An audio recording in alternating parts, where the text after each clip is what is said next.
This is our day to shine, and I want to invite you to shine uh, with a single phrase that Paul writes to the church at Philippi. After he's talking about the importance of rejoicing in the Lord always, again, I tell you, rejoice. Just this one line: let your gentleness be evident to all.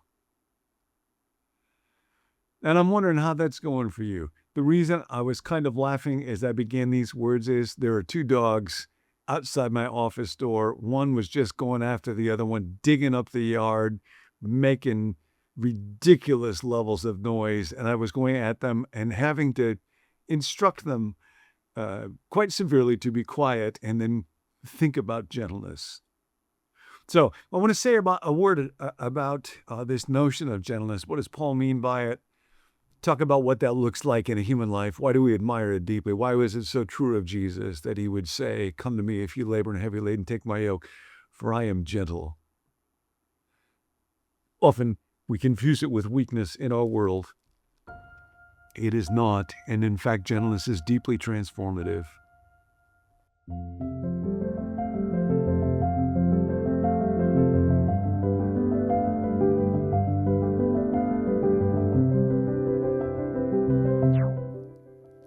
Here's what Jerry Hawthorne writes about in his commentary. The Christian life is to be characterized by this word gentleness, or magnanimity. He translates it. The quality is such an important one, the apostle demands that it become evident among the Philippian Christians to such a degree that it will be seen and recognized by everybody, not just by their fellow believers. It is one of the truly great Greek words, he writes, that is almost untranslatable. It's connected to the word reasonable, like sweet reasonableness or gentleness. Aristotle contrasted it with strict justice, severe justice. It doesn't insist on the letter of the law. It is a considerate courtesy and respect for the integrity of others that prompts a person not to be forever standing on his rights, and it is preeminently a character quality of Jesus.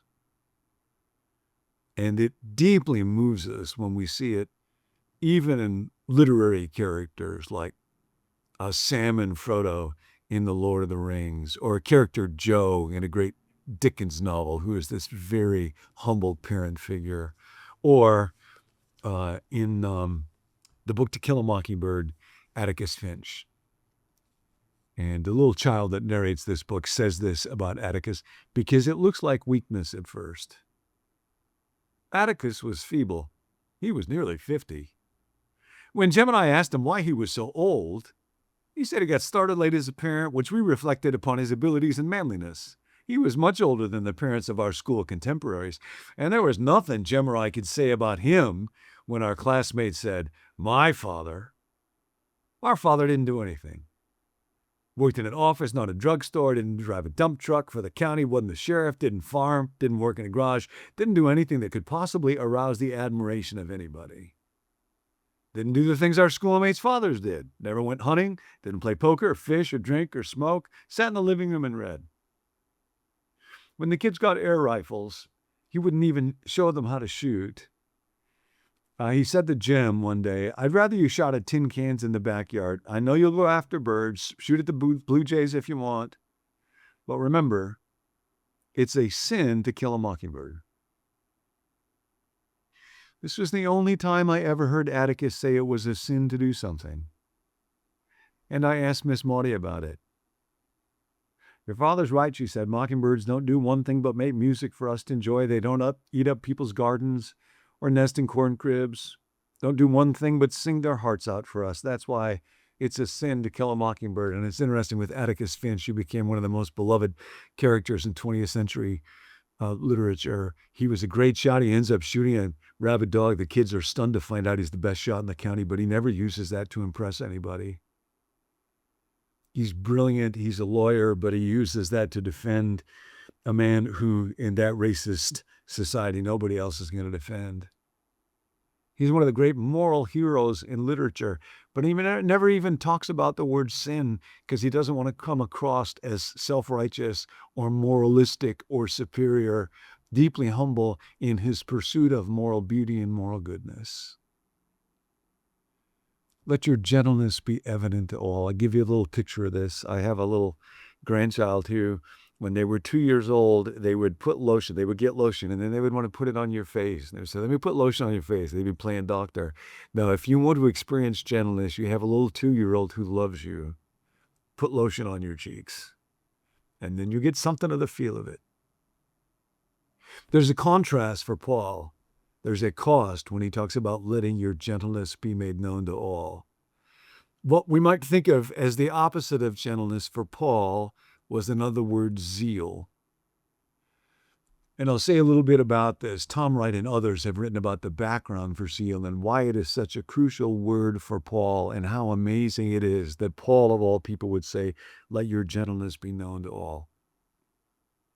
You might remember, if you've been part of this journey through Philippians, that when Paul's talking about the reasons that he had to put confidence in the flesh, they were things like, I was circumcised on the 8th day. That was a good thing, of the people of Israel, a Hebrew of the Hebrews, of the tribe of Benjamin, as to righteousness according to the law, a Pharisee. And then this one, in regard to, as for zeal, a persecutor of the church. As for zeal, a persecutor of the church. Now, why would he associate persecuting people with zeal? Well, for a very, very clear reason.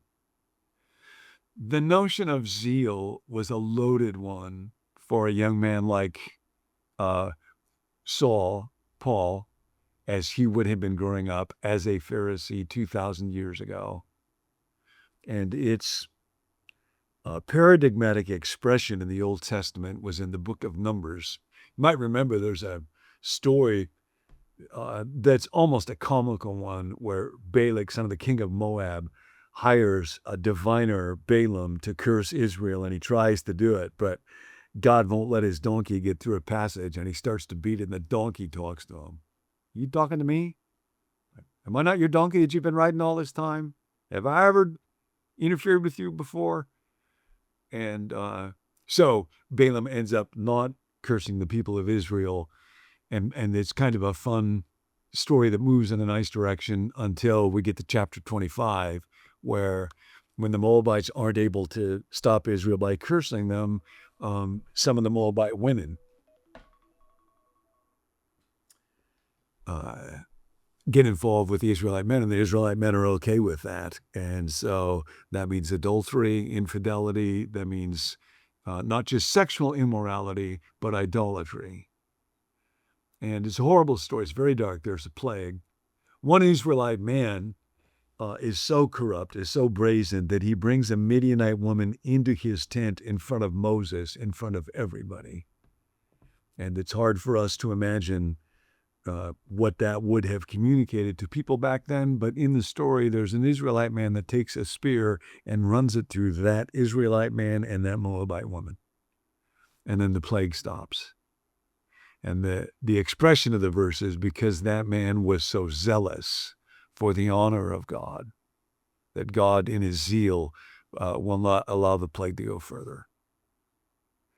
So that was the notion of zeal, to be so zealous for God that you are willing to do anything, including stuff that looks pretty severe, in order to stop rebellion against God. You might remember, if you're a Bible person, Elijah later on talks about, I was very zealous for the Lord my God. And part of that zeal was that he went into a contest against the prophets of Baal, and they all got burned up. And all this came together in the book of Maccabees, a century or two before the Apostle Paul. You might remember there was a Syrian ruler, Antiochus Epiphanes, who desecrated the temple, and the Maccabean family. He's trying to stop Israel, trying to get them to compromise, trying to make them become a people like every other people, so that the worship of the one true God would be wiped out. And Judas Maccabeus has zeal for God and is willing to kill his enemies and even kill compromisers among the people of Israel. That was the zeal that was admired, including by a young man named Saul, who watches as other of his co-religionists kill a man named Stephen, and Saul approves of what's going on until he's on a road to Damascus. And now, finally, after all this time, God is going to forever redefine zeal. Saul, why are you persecuting me? You're not just persecuting them. You're not just killing them. You're persecuting me. You see, up until this time, for Paul, like for others, zeal was something you did with a knife. And then Jesus comes. He was deeply troubled by the way that practices in the temple, for example, would oppress the poor, and he overthrows the tables and the money changers. And in John, when he does this, his disciples remember a verse from Psalm 69, "Zeal for your house will consume me." And it did consume Jesus, but in a very different way. Tom Wright says, for Paul, when he was growing up, zeal was something you did with a knife. For Jesus, zeal is something he did on a cross. And that's why he said that he was gentle. And that's why all of the zealous hatred and violence and hurt through Jesus, we know to be so opposed to the heart of God. So Paul has to turn 180 degrees and leave that way of life behind and go from somebody who was willing to kill for God to somebody who was willing to die for God. And he let his gentleness become known to all. That's the invitation today. So my conversations with people, instead of standing on my own rights all the time, instead of worrying about getting my own way, instead of intimidating or powering over or cowering in fear, instead, deeply rooted in the presence of Jesus, let my gentleness, not my gifts, not my abilities, not my brilliance, let my gentleness be made known to all. That's what it is to shine. More than just a video to watch or a podcast to listen to, we hope you know that this is a community that you can be part of, that there are thousands of people who are tuning in every single day that want to grow spiritually in Christ one day at a time, through the renewing of our minds and through applying what we're learning here through these teachings. And I'm just one of those people. I'm Tim. I'm a part of the team here. We would love to know what you're learning. We'd love to know what God is teaching you and what's going on in your life. So we hope that you let us know. You can reach out to us. All of our contact info is in the show notes, or you can drop it in the comments if you're watching on YouTube. I was reminded today just of how important gentleness is, and it's such an overlooked quality in our culture. It's not really celebrated, but a few people came to mind when I think about gentleness, a few people that I really respect and admire. If anyone came to your mind that embodies that quality, that fruit of the Spirit, gentleness, we would love to just cheer them on. So you could actually give them a shout out in the comments if you want to. But think about that today. Think about choosing the gentle path today, especially when it's hard. We love you. If you want to find out more, head over to becomenew.com. Otherwise, we'll catch you next time.